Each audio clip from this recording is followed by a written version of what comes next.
Welcome to La Cucina Gatto Nero. Today we're making spaghetti puttanesca. This simple spaghetti dish is made up of pantry staples and it comes together in 20 minutes flat. So let's jump into the recipe.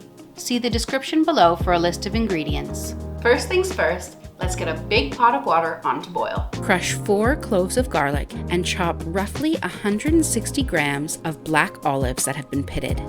There are 2 versions of this recipe, the one from Rome and the one from Naples. In Rome, they add anchovies. In Naples, they don't. I'm using 95 grams of sardines in tomato sauce. You'll just want to check them to make sure there are no bones. If you want to keep this vegetarian or you just don't want the fish in it, leave it out.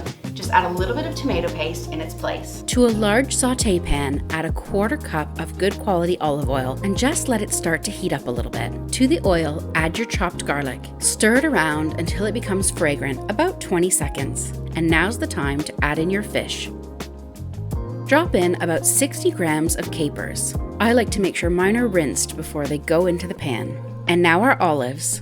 We're going to let these flavors get to know each other for about a minute or 2, and then we're going to add in 1 can of diced tomatoes. Give it a good stir so that everything gets coated in those tomatoes. We don't need to add any additional salt because the ingredients are salty enough already. We do want to generously salt our pasta water once it's boiling, and then drop in 500 grams of spaghetti. We're going to cook our pasta to al dente according to the directions on the package. And then straight from the boiling water, it goes into our sauce. We'll want some of that starchy water to follow along with the pasta because it helps to create that creamy sauce. Give your pasta and your sauce a really good toss. Our sauce is still too thick here, so we're going to loosen it up with a bit more of that pasta water. I like to start with 1/2 cup and then add more as I need it. It's not traditional, but I love to add a little bit of Parmigiano Reggiano. Plate up your pasta and top with some fresh parsley. Buon appetito!